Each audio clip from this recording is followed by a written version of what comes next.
vous êtes entré dans cet endroit, eh bien, véritablement que vous ayez déjà goûté à la présence de Dieu. C'est de ce dont il s'agit.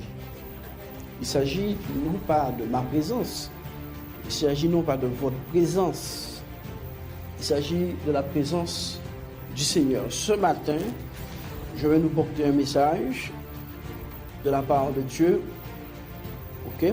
Et nous allons ouvrir notre cœur. Il faut ouvrir son cœur. La Bible dit que le Judas entra le diable, Satan entra en Judas. Il y a un moment donné où il y a une ouverture possible spirituellement dans la vie d'un homme pour laisser entrer un esprit. Il y a un moment donné où le cœur est disposé pour laisser entrer un esprit. Comme je l'ai dit, l'homme est une porte entre le monde physique et le monde invisible. Le Seigneur a dit à Caïn qui a tué son frère, le diable se couche à ta porte, mais toi domine sur lui. Est-ce qu'il parlait de la petite case en bois qu'il avait? Non, il parlait de la porte de son cœur. Donc, en s'ouvrant à Dieu, nous pouvons laisser Dieu entrer. Et puisque nous sommes déjà ouverts au diable et nous avons bien mesuré les conséquences, nous en sommes bien conscients. Aucun d'entre nous ne connaît pas ce qu'on appelle le mal. C'est le bien dont il s'agit aujourd'hui. Il s'agit de s'ouvrir au bien. Amen. Les croyants, les chrétiens sont des mutants qui s'ignorent. Si tu veux écrire ça, c'est le titre du message. Les chrétiens, les croyants, ce sont des mutants qui s'ignorent. Alors, le terme mutant, peut-être, va nous faire sourciller, Yvan va nous parler de mutant. Mais quelle est cette créature qui est au départ un lion et qui est plus tard, quel est cet animal qui est une chenille et qui est plus tard c'est un papillon, sinon un mutant? Amen. Ne vous arrêtez pas sur les mots. Le mot mutant veut dire muter. J'ai muté. Amen. Quel est cet animal qui au départ est une chenille et que finalement ressemble plus jamais à ce qu'il a ressemblé au départ? C'est un mutant. Mais lui, il ne s'ignorait pas. Dis avec moi, mute. Dis avec moi, avec conviction, mute. Si quelqu'un est en Christ, il est une autre chose. Et tout ce qu'il a été est passé. Pas quelque chose, pas une ou deux, trois choses, pas une dizaine de choses répertoriées dans les 10 commandements. Tout est nouveau. Donc, les croyants sont des mutants qui s'ignorent.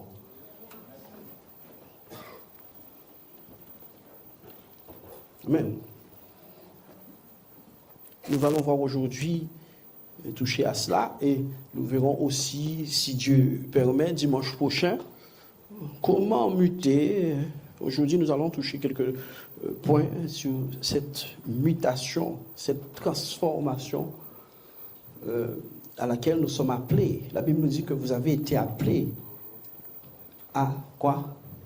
À être à l'image du Fils. Donc, ce que tu ressembles là, ce n'est pas le projet de Dieu. Dieu attend une mutation, une transformation, une métanoïa.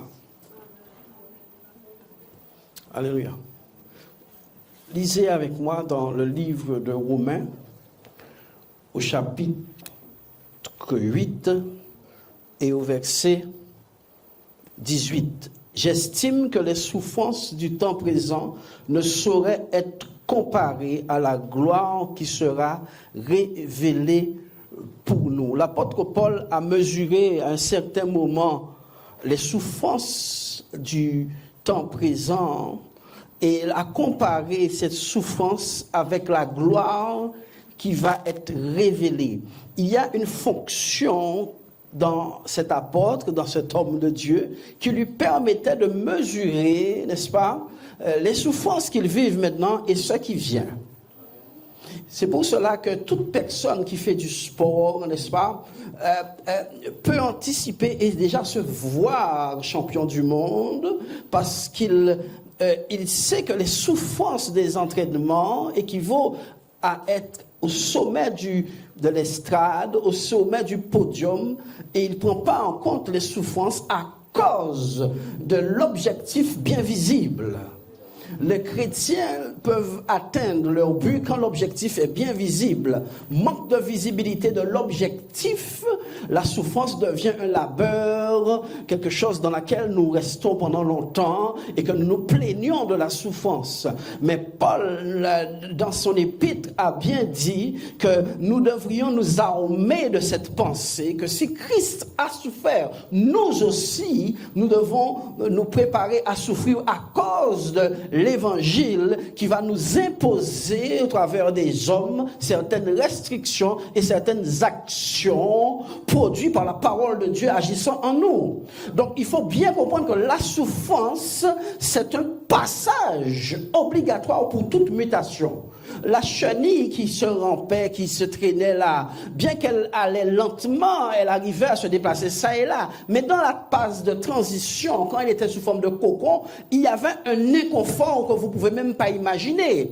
Les aigles, lorsqu'ils vont commencer à penser à aller plus loin dans leur vie, n'est-ce pas? On va les voir se mettre à part et se déplumer eux-mêmes avec leur bec. Ils se déplument eux-mêmes pour changer, n'est-ce pas, ce plumage, et il reste un certain temps isolé jusqu'à ce que les plumes repoussent et l'aigle pouilleux que tu avais observé quelque temps plus bas est devenu un magnifique aigle royal qui vole, et tu n'as pas vu par contre la période où cet aigle était en train de retirer sa peau. Bien que nous n'aimons pas les serpents, nous savons bien que les serpents même, ils meurent, ils mutent,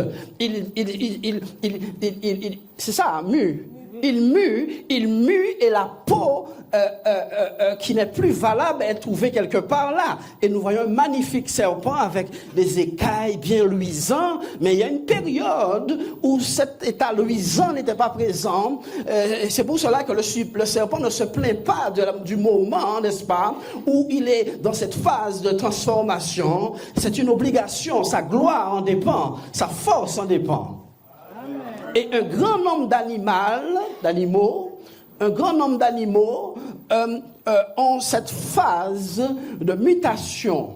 Mais celui qui m'interpelle le plus, c'est ce papillon qui, au préalable, ne ressemble aucunement à une chenille et que finalement, il ne pourra plus jamais retourner dans son état initial. C'est ça le christianisme.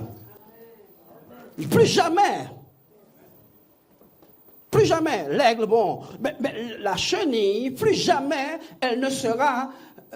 le papillon, plus jamais ne sera une chenille. Plus jamais. C'est pour cela que dans les temps anciens, les frères qui prêchaient l'évangile, d'ailleurs qui m'ont apporté l'évangile et de par le monde, avions bien défini l'évangile comme étant la mutation d'une chenille dans la direction d'un papillon. Les sphères dans lesquelles vole le papillon n'ont même pas été espérées par la chenille. Les endroits et les distances, la vitesse à laquelle se déplace le papillon, essayez d'attraper un papillon, allez-y. Vous voyez les photos au fond, c'est moi qui les fais. Je suis un homme proche de la nature. Ok? Essayez d'attraper un papillon, vous allez voir combien de sauts sur la tête que vous allez prendre. Ça vole comme ça. Une chenille, tu peux aller les yeux fermés et l'attraper. Parce qu'il y a une différence de nature.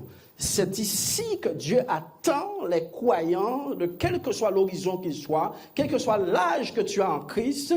Dieu ne t'attend pas dans des réunions évangéliques du dimanche ni du mardi. Dieu t'attend à une forme qui va être un avantage, qui pour toi, qui pour ceux qui t'environnent.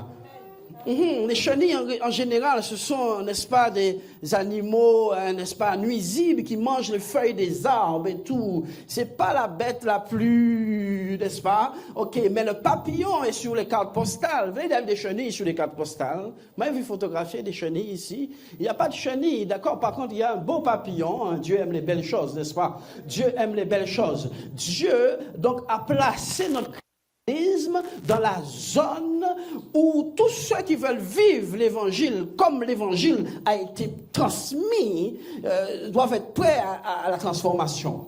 tous ceux qui veulent vivre l'évangile comme l'évangile a été transmis, de la même manière que Dieu avait pensé l'évangile, de la même manière que Dieu avait conçu l'évangile, tout le monde devrait se précipiter au changement et non pas aux œuvres. Le problème dans nos églises, c'est qu'il y a beaucoup d'œuvres produites par des chenilles.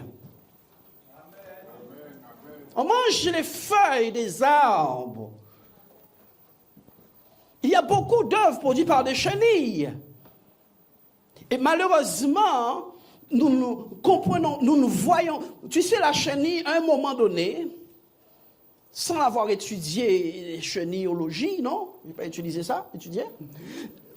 À un moment donné, la chenille sent en elle des choses bizarres, comme une femme enceinte.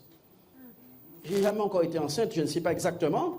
Mais les chenilles sentent des choses qui se passent en elles et s'isolent spontanément afin qu'un oiseau du ciel ne vienne pas les manger. Les chenilles sentent quelque chose qui se passe. Il y a un moment où quelque chose se passe. Elle dit non, je ne peux pas rester comme ça. Cette mutation que je vis là est en train de m'immobiliser. Ce changement est en train de m'immobiliser, est en train de m'empêcher d'avancer, mais pourtant je sens que c'est bon pour moi.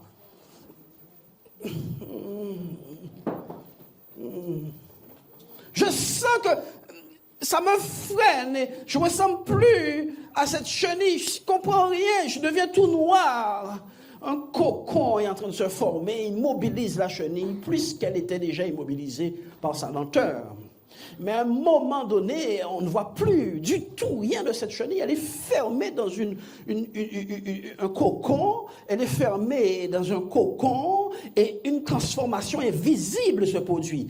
À moins que tu ne laisses Dieu faire une transformation intérieure en toi, ton évangile n'est que des mots. À moins qu'un homme ne laisse Dieu faire un travail intérieur en lui, son évangile ne reste que des mots évangéliques, sans effet, sans signification, sans puissance, sans preuve. Sachez-le bien, chrétiens, ce que vous êtes, ce que nous sommes, n'a pas encore été révélé.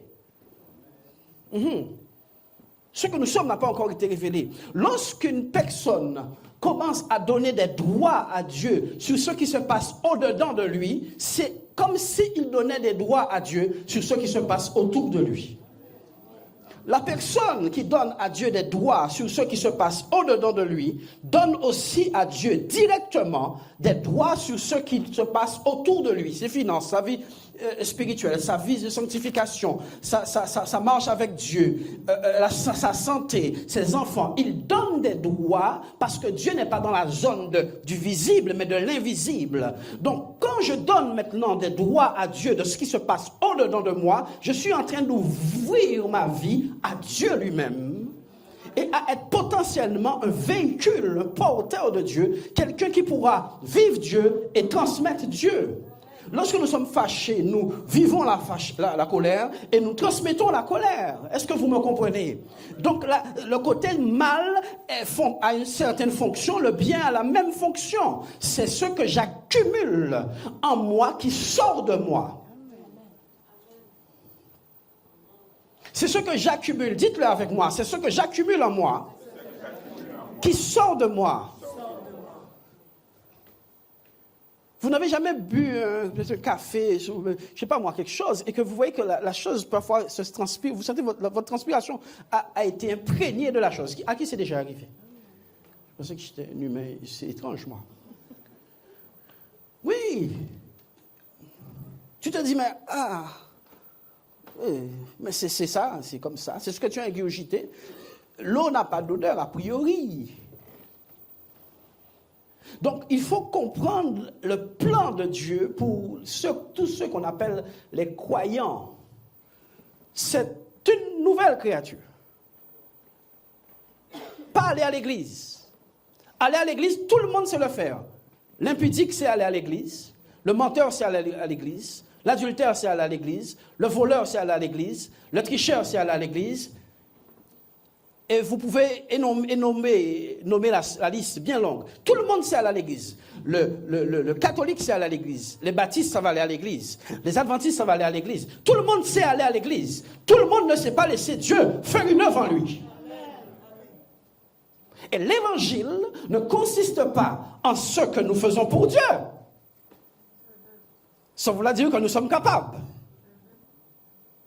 Mais l'évangile consiste en ce que nous laissons Dieu faire en nous et l'atmosphère qui découle de l'œuvre qui a été faite en nous. Il y a une atmosphère qui se répand là où nous sommes quand nous avons laissé Dieu faire une œuvre en nous. Il y a un homme qui a fumé du cannabis qui libère par sa présence une atmosphère quelque part.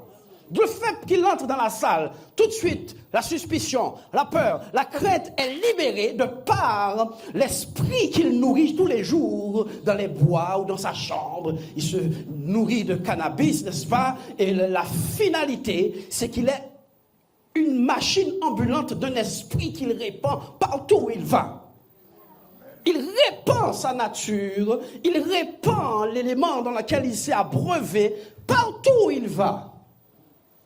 À moins que le chrétien ne s'abreuve de la parole de Dieu et de Dieu, il ne peut prétendre répandre Dieu. À moins que Dieu l'ait vaincu. À moins que Dieu ait vaincu cet homme. À moins que Dieu ait vaincu un homme, que je dis vaincu, que cet homme ait donné raison à la parole de Dieu sur lui. Sur ses émotions, sur ses choix, sur ses directions. Tant qu'un homme n'a pas donné à Dieu raison dans les départements, aussi petits qu'il soit dans sa vie, cet homme ne peut pas connaître c'est quoi cette nouvelle créature. La chenille n'a accepté, la chenille n'a laissé, a permis que tous les changements soient faits. La chenille n'a rien gardé de son, j'aime bien ma petite couleur. Non. Toutes les métamorphoses, toutes les métanoïas, toutes les transformations qui feraient de lui un papillon ont été acceptées de sa part. Vous savez, lorsque vous téléchargez des fichiers, il est très déconseillé de retirer la carte, la clé USB pendant le téléchargement. Oh, y a-t-il quelqu'un avec moi? Vous vous déconnectez trop vite. Vous retirez la carte SD trop vite. Il est dit en informatique, lorsque tu fais entrer une clé dans un ordinateur pour télécharger des photos, télécharger des choses, il est très déconseillé de retirer la carte pendant. J'ai fait ça un jour, je faisais un mariage, je ne vous dis pas la suite. Ok. Il y a des fichiers qui peuvent se perdre et même une détérioration qui peut se faire. Les téléchargements, les enfants, on parle d'enfants qui n'ont pas été à terme. On a dû quoi faire? On a dû les mettre en couveuse parce qu'il n'y a pas, l'enfant n'est pas, par exemple, moi, je ne suis pas né à terme. Je suis né à 7 mois. Ma petite sœur est née à 6 mois. Est-ce que vous me comprenez? Mais si vous la voyez, tu ne vois pas 6 mois là. Est-ce que vous comprenez? Il y a un travail, donc, d'entretien qui a dû être fait sur ma vie quand j'étais bébé pour m'emmener à une certaine maturité que je devais atteindre dans le sein de ma mère. Est-ce que vous me comprenez? Tout ce qui n'arrive pas à son terme sont mangovètes. Y a-t-il quelqu'un avec moi?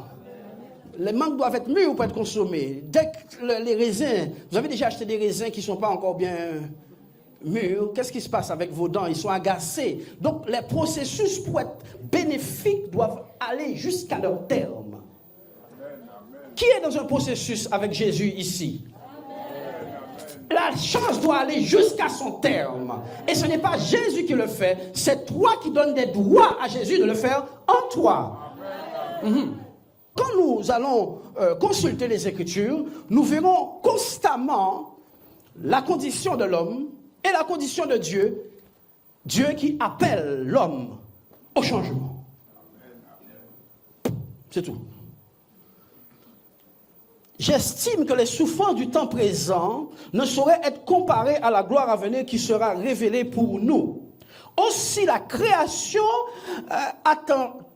attend-elle avec un ardent désire la révélation des fils de Dieu. La création, dites avec moi, la création attend avec un ardent désir la révélation des fils. Donc il y a une création, c'est-à-dire quoi? C'est quoi la création? Allez-y. Les arbres, les chênes, les animaux, le vent, toute la création attend quoi? La révélation des fils. C'est assez impressionnant ces propos, puisque nous savons pertinemment que cette création est a été signée en dessous création de Dieu. Non, y a-t-il quelqu'un avec moi ce matin? La création dans laquelle vous êtes, nous et moi, quand nous regardons en dessous du courrier, n'est-ce pas, c'est marqué, alors Dieu créa. Est-ce que vous êtes avec moi? Mais la Bible nous dit que cette création que Dieu a créée et a signée de sa propre main, qu'il est l'auteur, attend la révélation maintenant des fils de Dieu. Donc il y a une passation d'autorité, une passation de pouvoir que Dieu attend. Non, pas Dieu qui attend, c'est la terre qui attend. Bien-aimés, je suis en train de vous dire quelque chose. Dans ce monde existent déjà des hommes qui n'ont rien d'homme. Pourquoi? Parce que pour répondre à ce verset, la création attend la révélation des fils, il faut qu'il y ait des fils de Dieu. Quand je suis fils de ma mère et fils de mon père, on appelle ça un homme. Quand tu es fille de ton père et fille de ta mère, on appelle ça un homme. Quand tu es petit poulet, tu as pour maman une poule et pour papa un coq, n'est-ce pas? Quand tu as pour, n'est-ce pas? Quand la maman c'est un chameau et l'autre c'est une chamonne, je sais pas, ok? Finalement, on va pas trouver au bout une petite souris.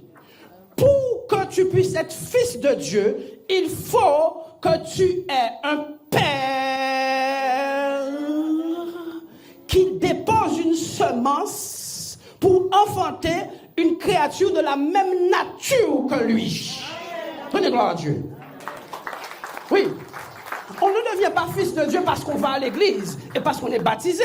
On est engendré, puisque la Bible nous parle d'enfants d'eux. Donc, il a dit, nous avons été engendrés. L'engendrement n'est possible que par une semence incorruptible. Dis avec moi, incorruptible. Une semence incorruptible, c'est-à-dire quelque chose qui n'est pas égal à la semence que ton père t'a créée. Ton père t'a créé avec une semence corruptible. Pour que tu puisses être une autre créature, tu dois être fécondé par une semence incorruptible, quelque chose de parfait. Et quand tu auras laissé cette semence incorruptible grandir en toi, un homme nouveau apparaîtra de par la semence dans laquelle elle a été engendrée. Oui, c'est où Dieu attend l'église. C'est où Dieu attend les pasteurs. C'est Dieu où Dieu vous attend. C'est où Dieu m'attend. Dans la transformation produite par une semence incorruptible. Quelle est cette semence incorruptible? La parole. Non pas celle que tu connais, mais celle que tu étudies dans le but de la pratiquer jusqu'à ce qu'elle libère sa nature en toi. La parole de par sa nature est Dieu. La Bible dit que ces paroles sont esprit et vie. Au commencement était la parole et la parole était Dieu. Donc pour commencer à répondre à ce verset, aussi la création attend-elle avec un ardent désir la révélation des fils de Dieu. Pour entrer dans ça, il faut que tu deviennes un fils de Dieu. Baptême ne fait pas de toi fils de Dieu. Le pasteur, c'est un faux prophète. Je t'ai dit que baptême ne fait pas de toi un fils de Dieu. C'est l'engendrement par la parole de Dieu en toi qui fait de toi un fils de Dieu. Quelle parole? Pas celle que tu connais, mais celle que tu laisses te féconder. Gloire à Dieu. Baptême, vous avez d'ailleurs croisé beaucoup de personnes baptisées. Vous vous demandez qu'est-ce que ces personnes ont à faire avec l'évangile. Vous et moi. Alors c'est moi seulement qui les croise, ces gens-là.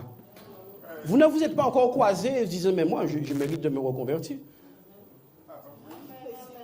Quelqu'un peut applaudir? Tu t'es pas encore croisé? Vous savez, le problème aussi avec les chrétiens, c'est qu'ils sont bons. Ils sont bons. Mais quand tu ne t'es pas encore croisé,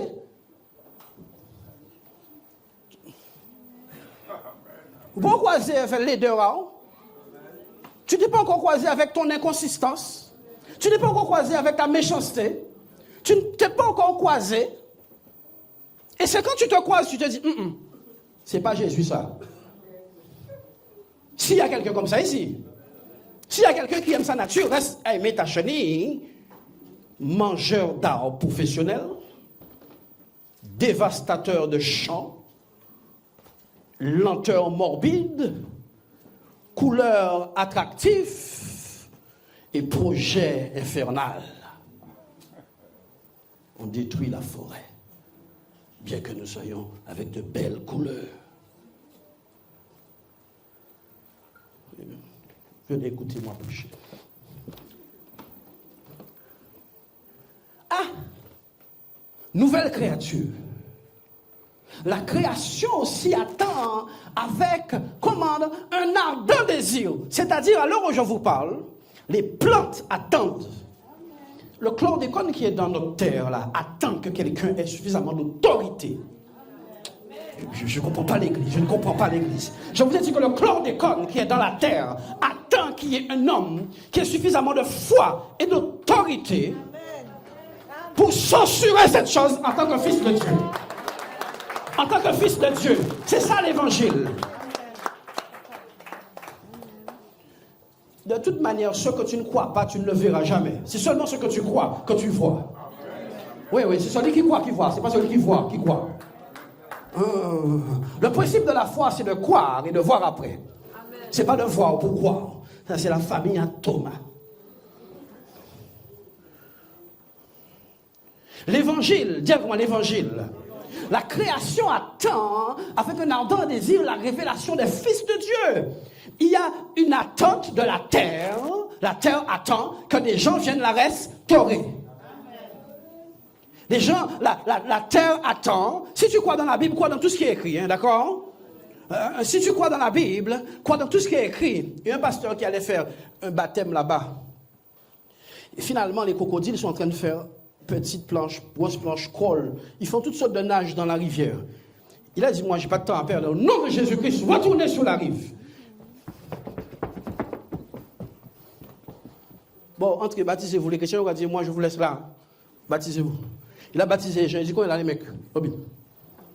Voici l'autorité des croyants. Il dit, voici l'autorité des croyants. Ne le croyez pas ou pas. C'est où Dieu attend l'église. Parce que les malédictions qui sont dans ce monde, le péché qui est dans ce monde, la mort qui agit dans ce monde, les conspirations diaboliques qui se font en haut lieu contre les hommes, n'ont pas demandé autre chose que d'avoir des puissances correspondantes pour accomplir leur forfait. Donnez gloire à Dieu si vous comprenez. Les puissances infernales, le Covid et toutes ces choses n'ont pas demandé merci ou pas. Est-ce que nous pourrions ne pas avoir la puissance correspondante pour corrompre la planète? Il y a des puissances derrière ces maladies. Le monkey Covid, ok? Et tout à l'heure, ce sera le cheetah Covid. Demain, c'est que le raccoon Covid. T'inquiète pas. Je suis en train de vous dire une chose, que ce monde est matraqué par le diable parce que des hommes se sont ouverts au diable. Amen. Il faut que des hommes s'ouvrent à Dieu.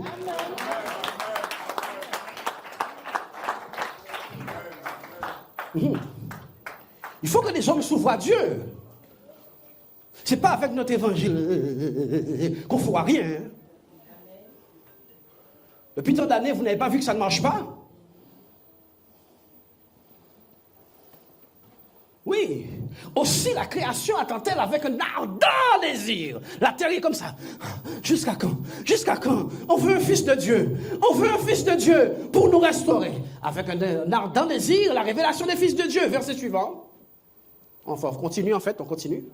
Car la création a été soumise à la vanité, non pas de son gré. Donc la vanité que vous voyez n'est pas le résultat de la volonté de la création. C'est un homme qui a mis la création dans cet état. Regardez, car la création a été soumise à la vanité, non de son gré, mais à cause de celui qui l'a soumis. À cause de celui qui l'a soumis. Ça, c'est un singulier. C'est monsieur Adam qui avait autorité sur la terre. Dieu lui avait dit que tu as autorité sur la terre. Dieu créa l'homme afin qu'il domine sur les poissons de la mer et sur les oiseaux du ciel. On appelle ça quoi? La création. Est-ce que quelqu'un est avec moi toujours? Est-ce que quelqu'un est avec moi ce matin? Adam avait reçu dans ses mains l'autorité pour dominer sur les poissons de la mer, sur les oiseaux du ciel, c'est-à-dire sur la création. Qu'est-ce qu'il a fait? Il a pris son autorité, il a donné au serpent, il a soumis la terre à une malédiction. La Bible nous dit qu'à partir de ce moment, les arbres, les champs ont commencé à produire des épines. Au départ, il n'y avait pas d'épines. Donc, il y a une malédiction qui est entrée dans la terre parce que Adam a transmis l'autorité que Dieu lui avait donnée au diable. Et comme il n'y a rien de bon au diable, les épines ont commencé à se produire. Je suis en train de te dire que les jolies roses que tu as...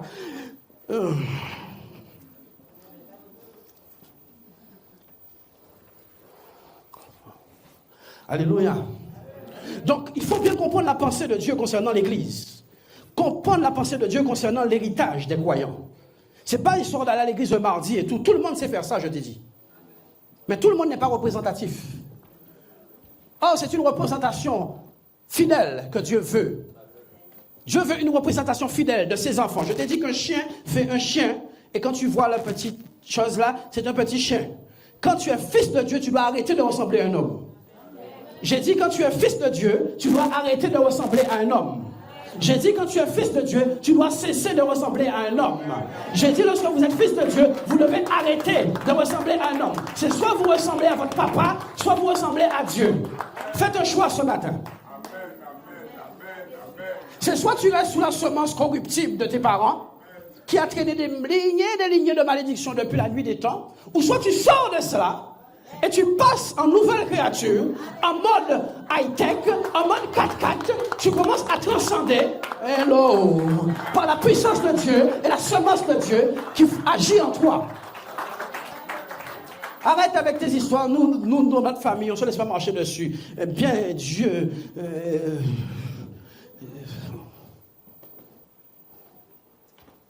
Arrête avec ça. On réclame les malédictions de génération.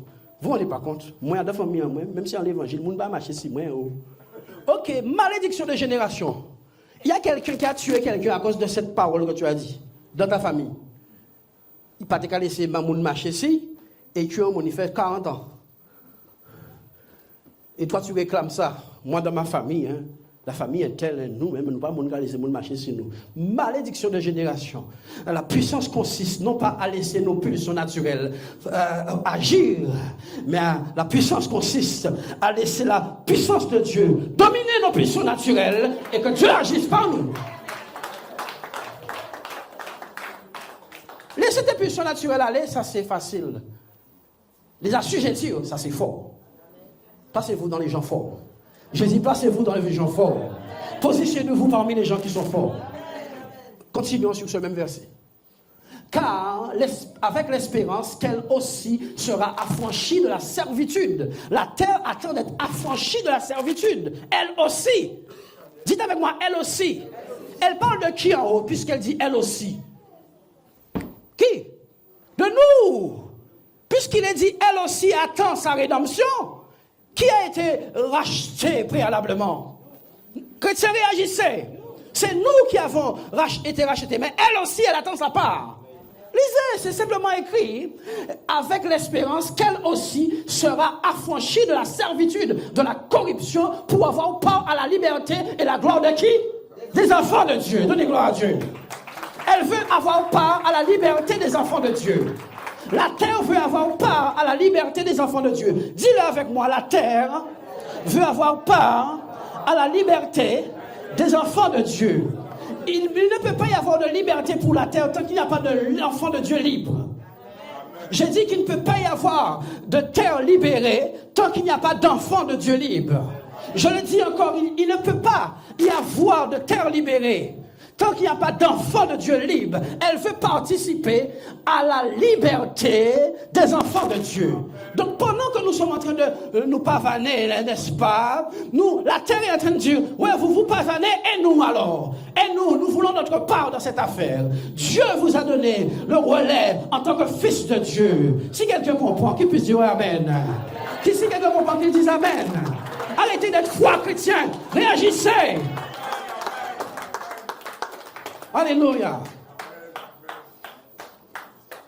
Oui. Ça, c'est la pensée de Dieu.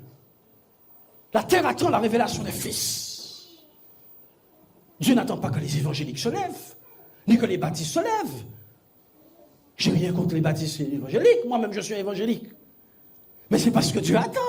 Dieu attend que des hommes qui ont compris la pensée de Dieu laissent la semence de Dieu agir en eux, les dominer, jusqu'à ce que leurs œuvres ne soient que le résultat de ce qui les domine désormais.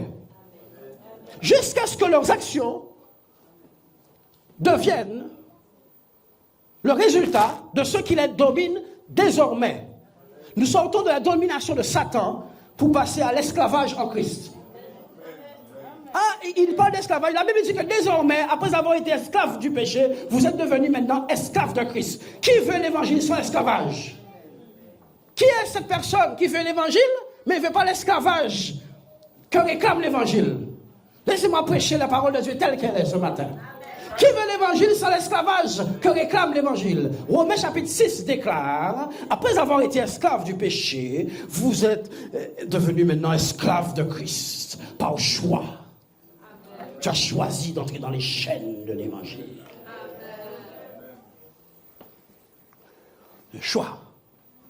Oui, avec l'espérance qu'elle aussi sera affranchie de la servitude, de la corruption, pour avoir part à la liberté de la gloire des enfants de Dieu. Donc, un enfant de Dieu captif ne peut pas répondre à une telle mission. Dis avec moi, je renonce à tout ce qui me tient captif, parce que la terre attend sa rédemption par ma main.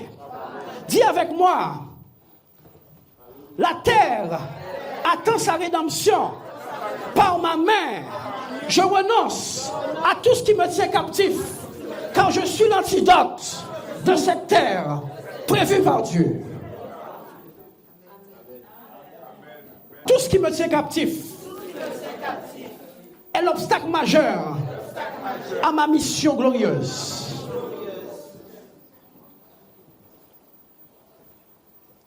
Avec l'espérance qu'elle aussi sera affranchie de la servitude, de la corruption, pour avoir part à la liberté de la gloire des enfants de Dieu. Les enfants de Dieu doivent vivre dans la gloire. Je vais prêcher ailleurs. Les enfants de Dieu doivent vivre dans la gloire. Les enfants de Dieu doivent vivre dans la gloire. J'ai dit que les enfants de Dieu doivent vivre dans la gloire. Vous savez pourquoi je réclame vos amens? Il y a un homme qu'on appelle Anthony Robbins, qui est coach motivateur. D'accord? Il dit un mot. Yes, you can. Il arrive comme ça, il fait comme Obama. Il te dit oui, tu peux. La foule part en liasse. Les églises, on parle de choses glorieuses. Les gens leurs bouches sont fermées. Vous ne comprenez pas l'interaction qu'il doit y avoir entre vous et moi. Vous ne comprenez pas ça. Il faut réagir. La Bible nous dit que dans le temple de l'Éternel, tout s'écrit gloire. Les chaises crient gloire. Le piano crie gloire. Tout ce qui est dans la maison crie gloire. Fini les micros à 1,50 €. On achète des micros à 1 000 € parce que tout doit crier gloire. Amen. On arrête de venir en chépie à l'église parce que tout doit crier gloire. Amen. On arrête d'être gna dans les affaires de Dieu parce que tout doit crier gloire. Dis avec moi, dans le temple, tout ce qui est dans le temple doit crier gloire. Mon attitude doit crier gloire. Tout ce qui est en moi doit crier gloire. Mes louanges doivent crier gloire. Ma coiffure doit crier gloire. Mon être entier doit crier gloire. Parce que dans le temple, tout s'écrit gloire.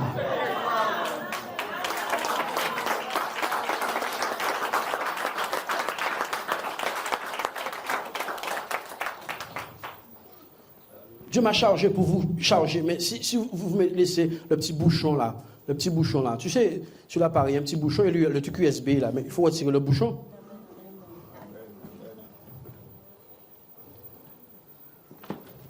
Mais vous n'êtes pas venu ce matin pour dire, voilà, aujourd'hui dimanche, je ferai la messe. Hein. Vous venez à la messe?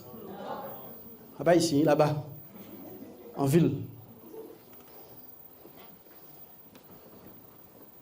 Avançons. Or, nous savons que jusqu'à ce jour, la création tout entière soupire et souffre. Nous le savons. Pour certains, c'est juste aujourd'hui que tu l'apprends.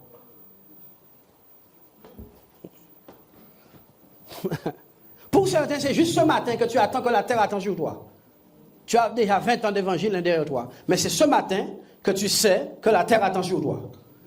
Comment de l'État fait quoi? C'est toi qui es le médicament du chlordécone.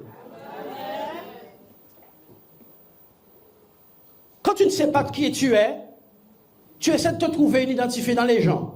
Une identité dans les gens. Quand tu ne sais pas qui tu es. Or, nous savons, les apôtres des temps anciens savaient ce qu'ils savaient. Nous savons jusqu'à ce jour, la création entière soupire et souffle les douleurs d'enfantement. La terre est comme enceinte. Jusqu'à quand ils vont nous libérer, ces hommes chrétiens-là?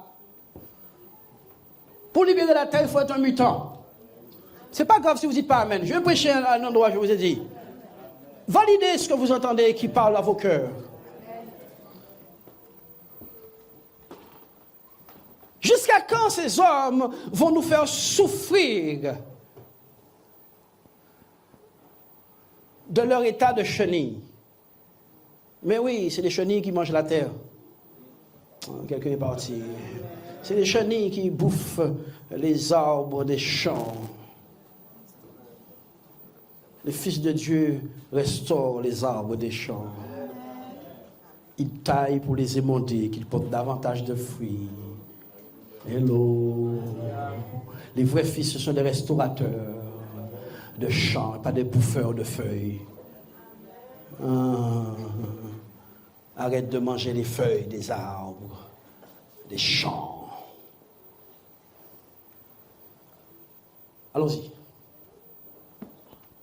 Et ce n'est pas elle seulement, mais nous aussi, nous avons les prémices de l'esprit, et nous aussi, nous soupirons en nous-mêmes, attendant l'adoption, la rédemption de notre corps. Donc, vous, chrétiens, ce que vous attendez, c'est que votre corps soit changé en un instant. Mais normalement, spirituellement, vous êtes déjà changé. Et vous planez au-dessus des situations. Vous êtes assis dans les lieux célestes en Christ. Tout ce qui est sous vos yeux est sous votre domination à cause de l'œuvre immuable que Christ a fait pour vous. Et en vous. C'est où se trouve que les chrétiens, pendant qu'on est là au passage, la Bible nous dit, si quelqu'un, celui qui frappe, on ouvre à celui qui frappe. C'est pas pour les chrétiens ça. Parce que les chrétiens sont là-haut, et ils ont les clés du royaume. Quand tu as les clés du royaume, tu frappes de quelle porte? Quoi? Il a dit à Pierre, je vous donnerai les clés du royaume. Ce que vous allez délier sera délié, ce que vous allez lier sera lié. C'est pour les païens. Les païens doivent frapper à la porte de l'église. Ouais, laissez-nous entrer. Laissez-nous entrer dans votre gloire là. C'est pas pour nous ça. Histoire de frapper. Jésus doit être dedans. Quand Jésus a fait des hauts, il a frappé un poteau.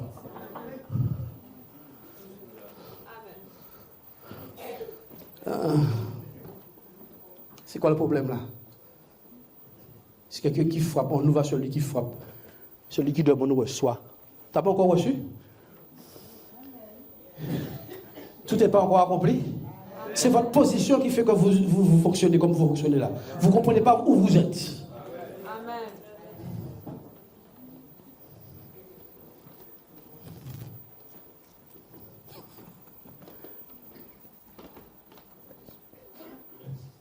Nous soupirons aussi.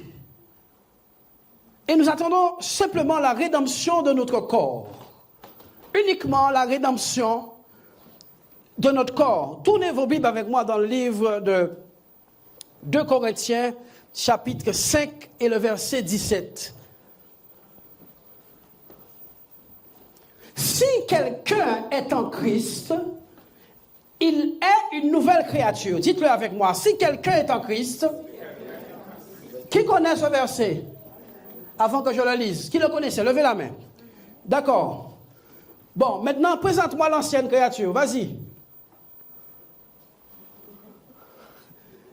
Non, si tu as la nouvelle, présente-moi l'ancienne. Ouais.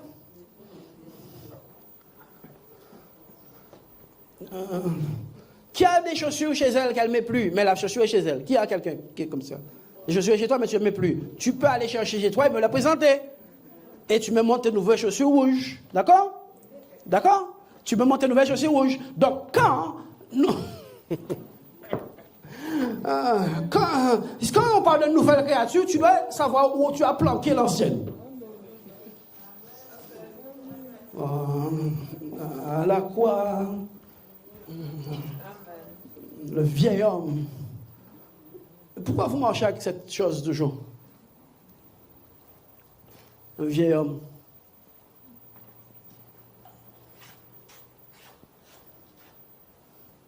Les vieils hommes et chenilles, ils ont le même rythme de marche.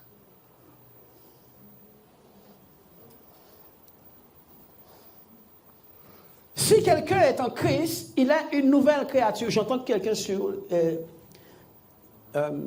Zoom qui est en train de rire. J'ai entendu quelqu'un rire sur Zoom.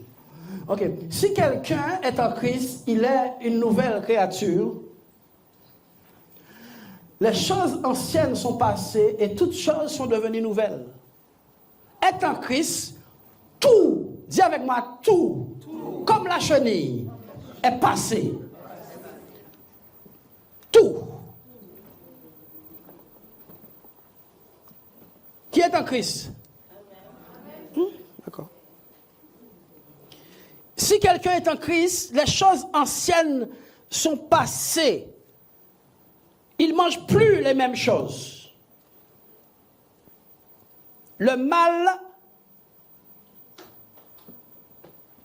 n'est plus considéré dans les mêmes yeux. Il ne marche plus de la même manière. L'apôtre Paul a pu dire la manière dont vous marchiez autrefois.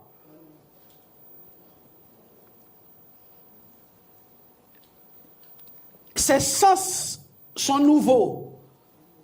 Il a dit, nous ne marchons plus par la vue, mais par la foi. Il a un sens spirituel dans sa bouche. Si vous avez goûté que le Seigneur est bon, il a un goût spirituel.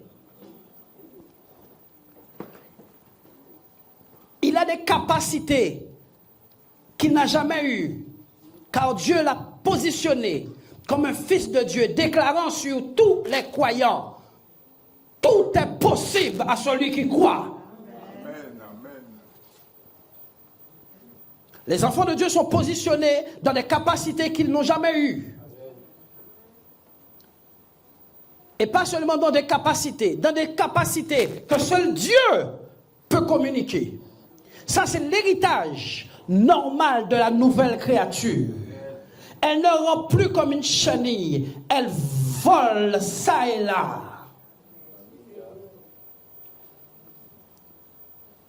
La chenille a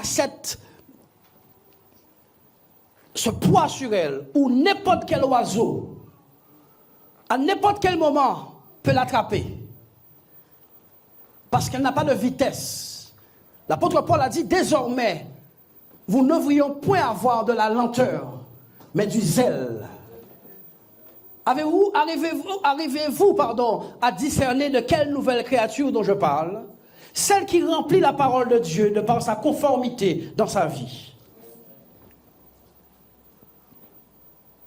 L'apôtre Paul a pu énoncer un grand nombre de vertus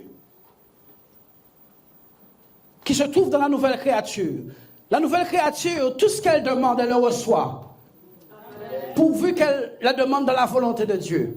La nouvelle créature mange une nourriture que les hommes naturels ne connaissent pas, parce qu'elle est à la même image de Christ, cette nouvelle créature. Amen. On est venu vers Jésus, on lui a dit, hey, tu n'as pas mangé. Il a dit, j'ai mangé une nourriture que vous ne connaissez pas. La nouvelle créature mange quelque chose que le commun des mortels ignore. Il a une nouvelle créature. La nouvelle créature habite quelque part où seulement sa nouvelle nature lui a permis d'accéder, c'est-à-dire le ciel, assis dans les lieux célestes en Christ. C'est où nous sommes chrétiens. Un chrétien né de nouveau est assis là-haut. J'ai dit une fois, ses prières descendent, elles ne montent pas.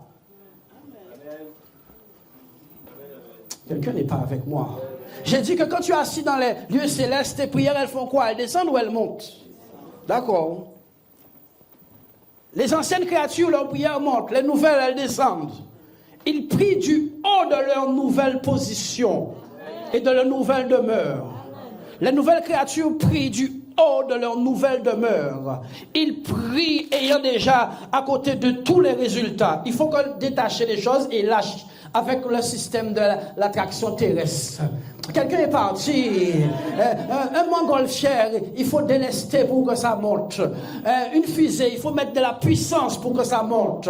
Un enfant de Dieu a juste besoin de 2 petites menottes pour détacher des petits fils et lâcher la chose. Avec son poids, elle descend.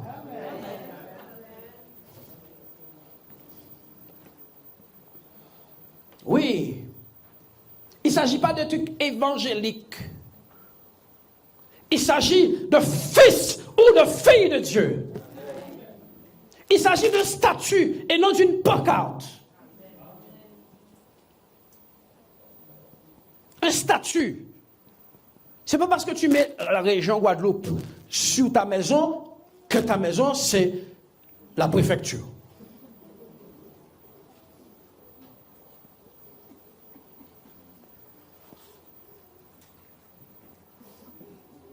Alors tu mets pancarte DR sur ta maison, au quartier Goyave, donc là c'est DR. Mais c'est ce qu'on veut faire croire à Dieu. Que nos pancartes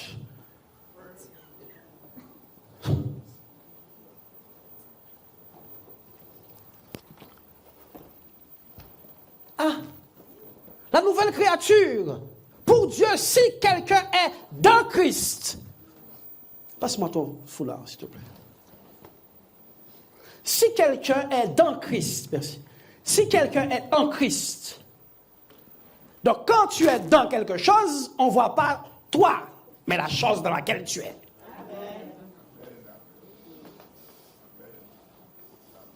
Il y a du sable dans ce pot. Est-ce que tu vois le sable? Tu vois le pot. Dis avec moi, si je suis en Christ, Christ est censé être plus visible que moi.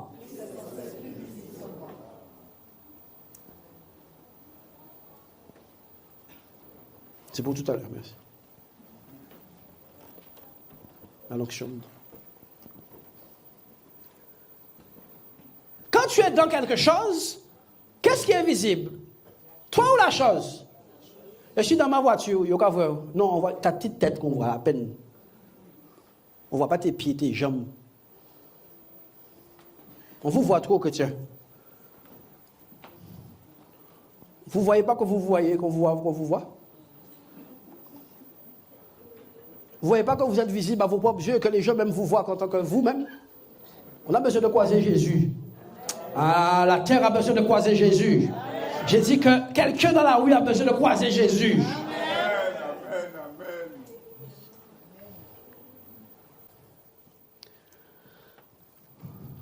Alléluia.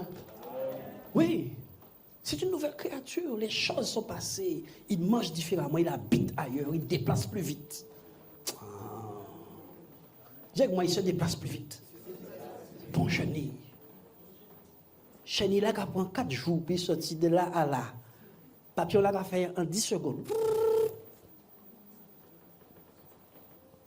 La lenteur, c'est une conséquence de notre non-transformation.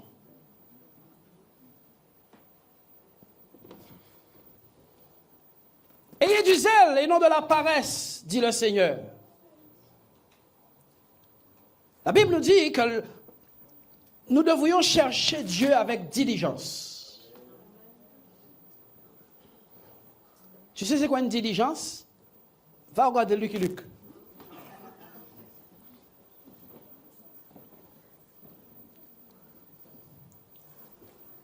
Nous devons chercher Dieu avec diligence. Nous devrions mettre 5 chevaux devant nous et dire, tirez-nous vite vers Christ. Ayez du zèle.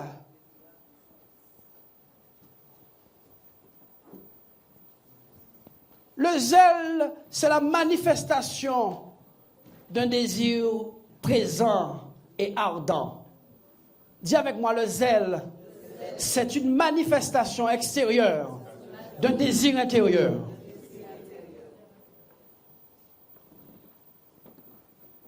Ne vous y trompez pas, tous ceux qui font les choses pour vous sans zèle ne sont pas plus pressés que ça de le faire.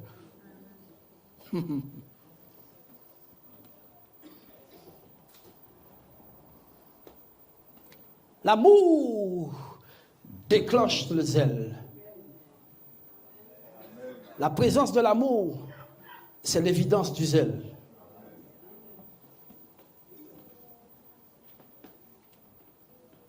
Tournez avec moi dans le livre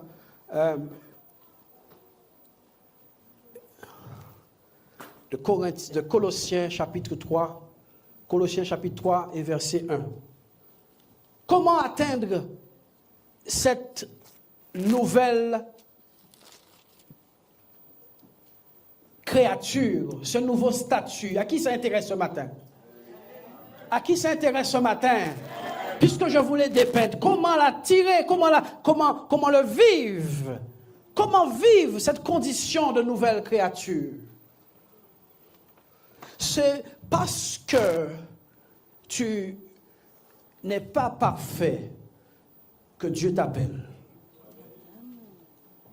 Je parle à toi. Il a dit qu'il prend les choses faibles de ce monde pour confondre les fortes. Il prend celles qui n'ont pas de valeur, celles qui sont considérées comme rien. Il a dit qu'il a caché ces choses aux sages et aux intelligents de ce siècle et il a révélé à ses enfants. Les choses faibles sont dans la bonne position pour être utilisées, pas les fortes.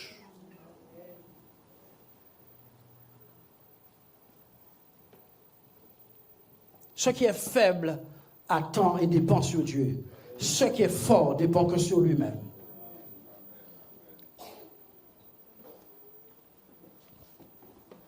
Si donc vous êtes ressuscité avec Christ, cherchez les choses d'en haut. Après être ressuscité avec Christ, Sandrine, après être ressuscité avec Christ, il doit y avoir une recherche. C'est ce que le frère a dit. On rencontre Jésus, on doit poursuivre Jésus et suivre Jésus. Si donc vous êtes ressuscité avec Christ, cherchez les choses d'en haut où Christ est assis à la droite de Dieu. Donc, comprenez bien que si tes yeux sont sur la terre et que ton héritage est dans le ciel, oublie l'héritage. Regardez, cherchez les choses d'en haut où Christ est assis à la droite de Dieu. Tes yeux doivent arriver jusqu'à la droite de Dieu. Tes yeux doivent arriver jusqu'à la droite de Dieu. Qu'est-ce qui est à la droite de Dieu? L'œuvre accomplie globale de Dieu est assise à la droite de Dieu. L'œuvre totale pour tous les croyants est assise à la droite de Dieu. La guérison est assise à la droite de Dieu. Le salut des âmes est assis à la droite de Dieu.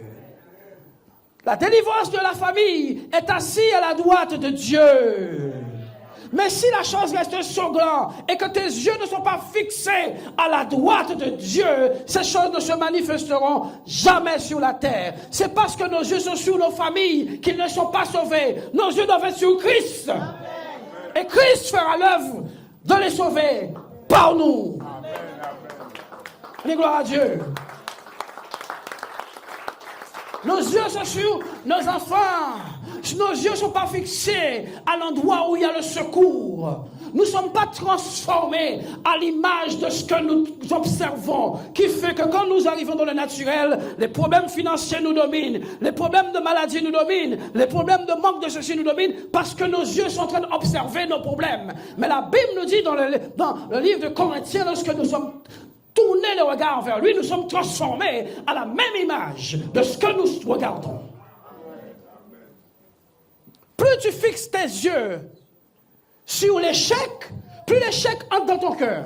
Mais si tu regardes ce qui se passe à la droite de Dieu, tu vois que tout est accompli. Tu vois que Jésus-Christ est Seigneur. Tu vois que toute maladie a été vaincue à la croix. Tu vois que la pauvreté n'existe plus. Tu vois que tes enfants n'ont que ne sera délinquant. Tu vois ton mari à côté de toi. Tu vois ton épouse à côté de toi. Tu vois ta famille restaurée. Tu vois tes finances augmenter. Tu vois ton salut poindre. Tu vois la grâce augmenter. Tu vois le ciel ouvert. Tu vois Satan tomber. Tu vois les démons partir. À la droite de Dieu. À la droite de Dieu. Fixez vos regards ce matin à la droite de Dieu. My home de pray. À la droite de Dieu. Il est assis avec l'œuvre accomplie de Dieu. Il est assis. Oh, alléluia. Irabakata. Il est assis. Et tout ce qu'il a accompli est près du Père. Il dit, oh mon fils, tu as tout fait pour eux. Dès qu'ils vont prier moi en ton nom, je ferai tout ce qu'ils veulent, car tu l'as fait pour eux. Qu'ils aient la foi simplement. Sharababayas. Oui, la Bible nous dit qu'il est assis à la droite de Dieu et qu'il intercède pour nous. Arrête avec ça. Jésus est en train de dire, papa, à cause de moi, fais-le pour eux. Pas à cause d'eux. À cause de moi, fais-le pour eux. À cause de moi, fais-le pour eux. Je suis celui qui a vaincu la mort et le séjour des morts. Tout est accompli par moi. Ah. Et le Père dit, à cause même de cela, et que tu n'as pas péché, tout ce qu'ils demanderont en mon nom, je le ferai. Oui, assis à la droite de Dieu. Mais si tes yeux sont assis dans le 4 chemins de Walbourg, regardant si la société ferme ou elle ne ferme pas, si on te renvoie ou on ne te renvoie pas, tu vas être envahi par un esprit de peur et de doute. Mais fixant les yeux sur le Seigneur, tu sais que toute boîte fermée sur terre égale à une boîte qui s'ouvre dans le ciel. Ça, tu le sais. Tout chômage latent, toute situation perdurant a déjà fini sa course pour ceux qui ont les yeux fixés à la droite de Dieu. Alléluia. C'est pour cela que l'Église marche comme elle marche. Parce que tout ce que ses yeux voient, elle a validé. Elle ne sait plus qu'elle ne marche plus selon la vue. Parce que la nouvelle créature a les yeux de Dieu. Elle ne sait pas ça. Donc elle interprète tout avec un regard d'homme. Ah. Oui, avançons. Affectionnez-vous aux choses d'en haut et non à celles qui sont sur la terre. Bien aimé, l'affection, c'est pas simplement quand tu traficotes avec la chose. L'affection, c'est un attachement délibéré. Dites avec moi, l'attachement, c'est un attachement délibéré. L'affection, c'est un attachement délibéré. Affectionnez-vous des choses d'en haut. Affection, pas simplement prie, lis ta Bible. Non, que ça devienne quelque chose d'affectueux. Que cette histoire de Jésus devienne quelque chose de cœur. Que cette histoire de Jésus devienne quelque chose de cœur. Pas quelque chose du dimanche. Pas la prédication du dimanche. Pas le culte du dimanche ou du mardi. Pas le service de bonne conscience d'aller à l'église le mardi ou le mercredi. Non, pas ces choses. Affectionne. Que la chose entre dans ton cœur pour qu'elle rythme ta vie. Tout ce qui entre dans ton cœur rythme ta vie, y compris tes problèmes. Sache avec quoi tu mets dans ton cœur. Et sache ce que tu mets dans ton cœur, c'est ce qui rythmera aussi ta vie. J'ai dit beaucoup de choses, mais entrez chez vous, vous allez réécouter le message. Oui, chrétien. Et si quelqu'un a la folie de la foi, si quelqu'un a la folie de la foi pour aller positionner son cœur dans une telle manière, il ne va pas trop tarder qu'on croise Jésus dans la rue au travers de toi. Ça ne va pas trop tarder.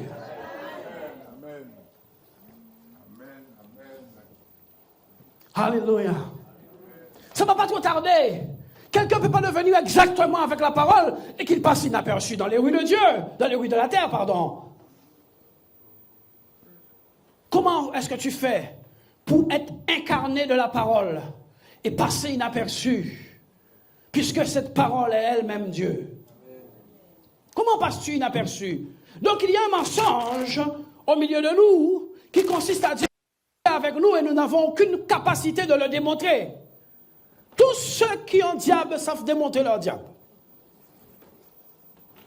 Tous ceux qui ont diable savent démontrer leur diable. Il semble que ceux qui ont Dieu ne savent pas démontrer Dieu. L'évangile ne consiste pas en paroles, mais par une démonstration. Paul a dit, ma prédication ne repose pas sur des discours persuasifs de sagesse humaine, mais sur une démonstration de puissance et d'Esprit Saint, afin que votre foi ne repose non point sur la sagesse des hommes, mais sur la puissance de Dieu. Il faut qu'il y ait une démonstration d'esprit pour que Dieu soit validé. La Bible nous dit que Dieu lui-même venait confirmer sa parole.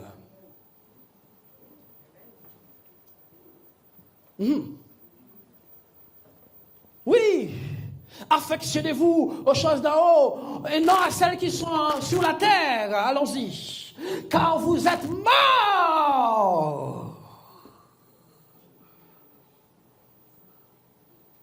Car vous êtes morts et votre vie est cachée avec Christ en Dieu.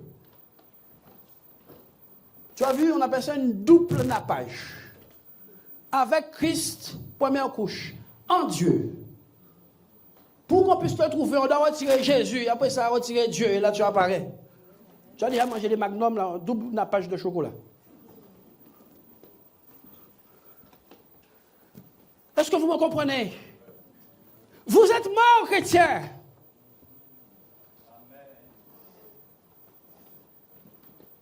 Vous êtes morts. Et chaque fois que tu vas voir la vie mortelle que tu vivais là apparaître, sache que la vie divine a disparu. Sache-le bien. Il y a une vie mortelle qu'on appelle le cancer. Le cancer, c'est une forme de vie qui tue, qui est en toi. J'ai dit que le cancer, c'est une forme de vie qui est en toi, mais qui te tue. Ce n'est pas toutes les vies avec lesquelles tu traficotes qui sont vivifiantes. Ce ne sont pas toutes les vies qui sont en toi qui sont vivifiantes. Il y a une vie qui tue. Quand vous êtes mort et votre vie est cachée avec Christ en Dieu. Allons-y. Quand Christ, votre vie paraîtra, non? Quand Christ, votre vie paraîtra, alors, vous paraîtrez aussi avec lui dans la gloire. Quand Christ, votre vie paraîtra. Donc, chrétien, mon avantage, c'est de laisser Christ paraître en moi. Les gens qui veulent être reconnus, vous avez juste une chose à faire. C'est faire quoi? Laisser Christ paraître.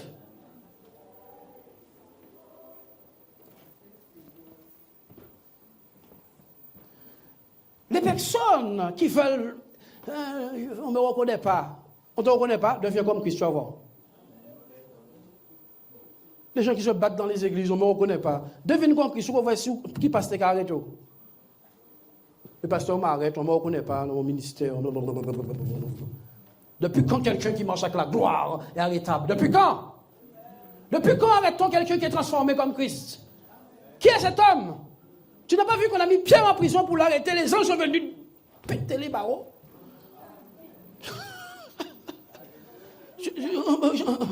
Tu n'as pas vu cela?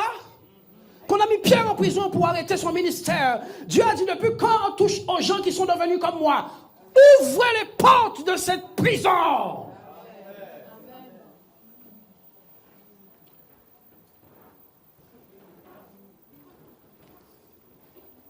Ça m'a toujours choqué, on m'arrête dans mon ministère. Ça veut dire que tu ne sais même pas qui t'a appelé. Les gens qui disent ça n'ont pas d'appel. Écoutez-moi, les gens qui disent qu'on les arrête dans leur ministère, ils n'ont pas d'appel. Ils n'ont pas d'appel. J'ai dit, ils n'ont pas d'appel. Comment peut-on arrêter quelqu'un que Christ a appelé? I am stoppable.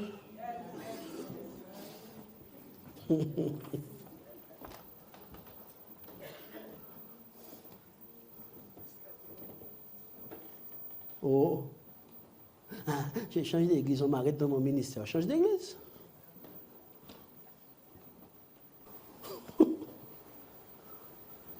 La Bible nous dit que l'apôtre Paul a déclaré les preuves de mon apostolat ont éclaté parmi vous. Paul a dit les preuves de mon apostolat ont éclaté parmi vous. Paul était qu'on bombe dans un avion.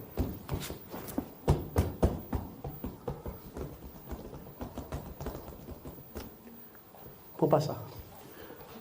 Paul était comme une valise suspecte. Un message à tourner. Paul était comme une valise suspecte. Et personne n'imaginait qu'il était piégé. Il a dit, les preuves de mon apostolat ont éclaté parmi vous par des signes et des prodiges et une patience à toute épreuve. Boum! Qui ont qu'à faire avec un monde comme ça?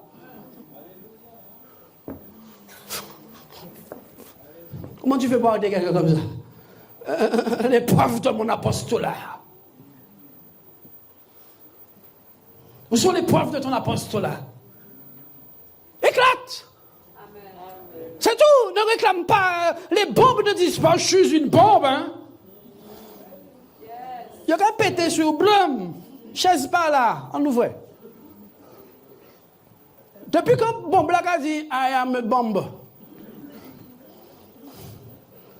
Depuis que tu as vu une bombe réclamer de sa bombitude, c'est quand tu es dans l'au-delà, tu sais que tu es assis sur une bombe.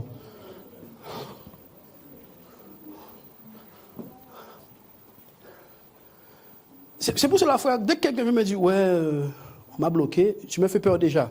Je vous dis, non, je vous dis la vérité, je vous donne un de mes secrets. Quand quelqu'un vient me dire qu'on m'a bloqué dans mon ministère, a commencé par mon âme, parce que Jésus pour pas les bails. Jésus pour dit que c'est vous qui pétez au milieu. Je vous dis, l'un de mes secrets, quand quelqu'un me dit, tu sais, pasteur, j'étais dans telle église, on m'a bloqué. J'ai peur de la paix. Je te dis, la personne me fait peur. J'ai peur d'elle, parce qu'elle n'a pas encore rencontré Jésus. Jésus pas dit, vous savez, sous mort, ou quoi venir un bombe. Jésus pas dit ça. Pas même Jésus qui a dit, il a dit, mort, parce que vie au caché en moi. Dès que tu me dis, on m'a bloqué, on dit, ouh là là, si on bloqué, ou que vous allez, moi, c'est moi qui ai bloqué, vous allez. Ou que tu fais notre bloqueur, c'est que moi. Non, les gens que Dieu appelle, écoutez-moi, les gens que Dieu a appelés vraiment, blocage pour eux égale direction de Dieu. Donnez gloire à Dieu, donnez gloire à Dieu.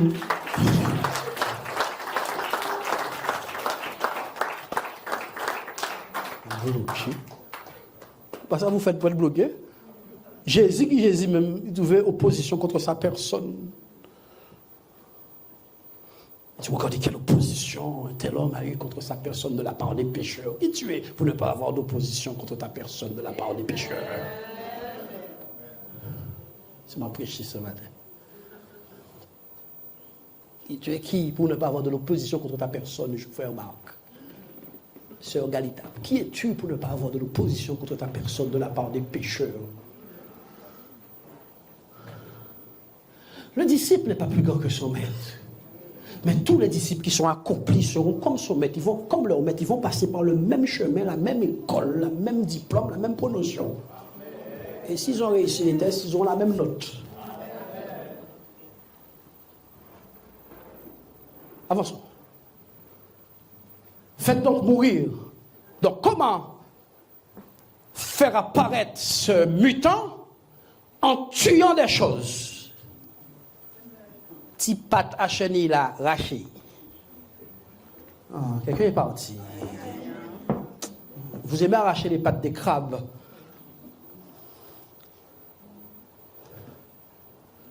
Comment faire apparaître le mutant? En arrachant la petite patte de la chenille. Il faut la déchenillaliser.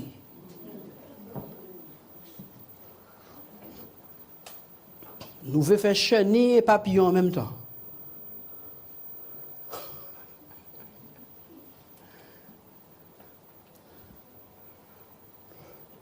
Qui veut revêtir ce mutant?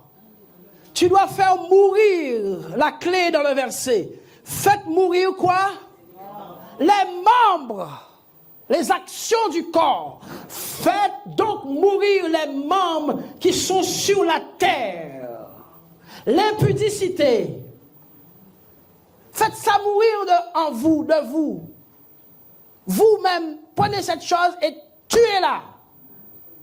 Faites le choix de tuer l'impudicité. Autrement, votre vie en Christ reste cachée et ne peut apparaître. Deuxièmement, l'impureté, c'est la même famille. Faites disparaître l'impureté. Parce que c'est cette partie extérieure qui cache au-dedans un papillon. Faites disparaître l'impureté, les passions. Tu ne peux pas être passionné de Jésus et passionné de l'argent en même temps.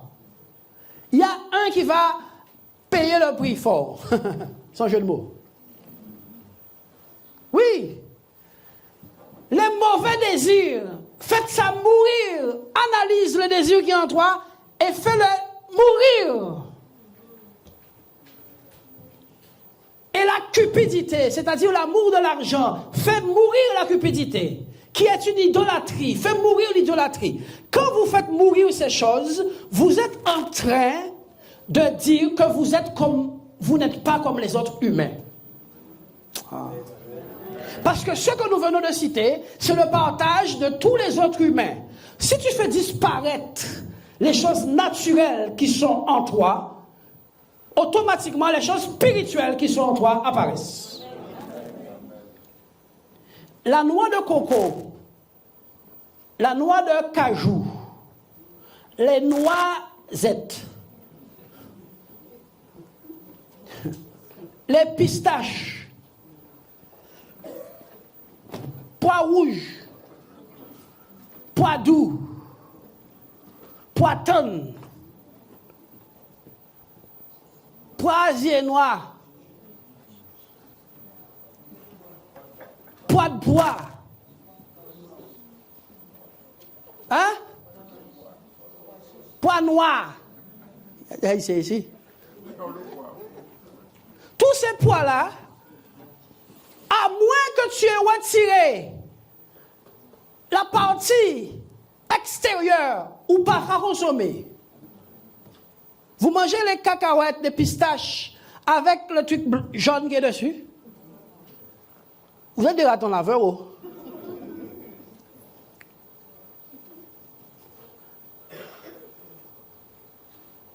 Les choses précieuses sont au fond de la mer, dans des huîtres qui n'ont aucune apparence glorieuse.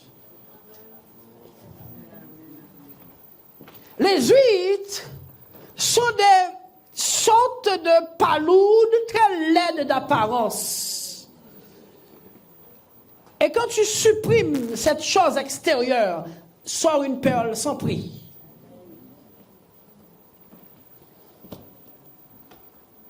Dieu a caché dans vos corps. C'est ce que nous chantions. Puisque le même esprit qui ressuscite à Christ est en nous.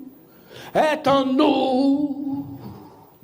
Il nous rend fort vainqueur de la mort. Puisqu'il vit dans nos corps. Il nous rend fort vainqueur de la mort. Puisqu'il vit dans nos corps. Donc, qu'est-ce qu'il faut faire? C'est détruire le corps. Je n'ai pas dit d'aller te jeter sous un train. Les actions du corps, produites par les passions du cœur.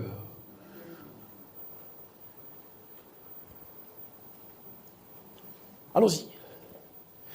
faites à cause de ces choses. C'est à cause de ces choses que la colère de Dieu vient sur les fils de la rébellion. Ce que nous avons cité là, c'est ce qui fait que Dieu vient se fâcher avec les gens. Les choses qu'on a citées en haut. Allons-y. Parmi lesquels vous marchiez autrefois. Donc il y a vraiment un passé défini d'une vie présente, d'une vie passée. Lorsque vous marchez dans ces péchés qu'on a cités plus haut. Continuons. Mais maintenant, renoncez à toutes ces choses, à la colère, à l'animosité, à la méchanceté, à la calomnie, aux paroles déshonnêtes qui pourraient sortir de vos bouches. Allons-y. Ne mentez pas les uns aux autres, vous étant dépouillés du vieil homme. Il y a un vieil homme. Il y a un vieil homme. Mets sur moi, s'il te plaît. Ok. Il y a un vieil homme avec lequel tu dois te dépouiller. Tu dois retirer ce vieil homme sur toi. Dépouillez-vous du vieil homme et de ses œuvres, ayant revêtu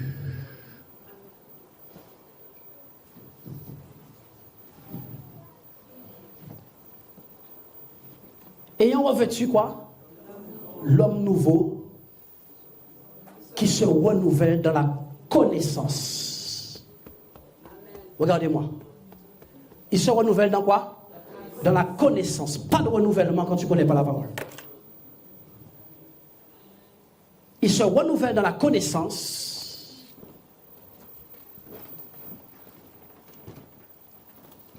Il se renouvelle dans la connaissance. De quoi?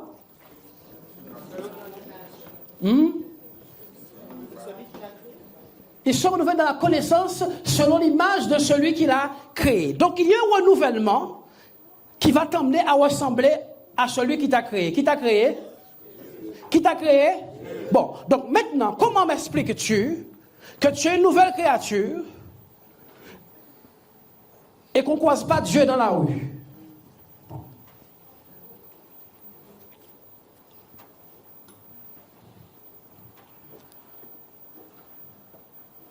Allons-y.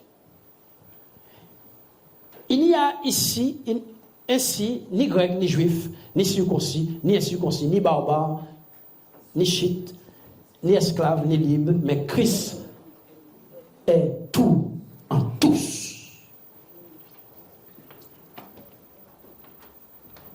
C'est pour cela, frères et sœurs, et je m'arrête là, que cette prise de conscience du changement et de la mutation chrétienne doit être une préoccupation du quotidien.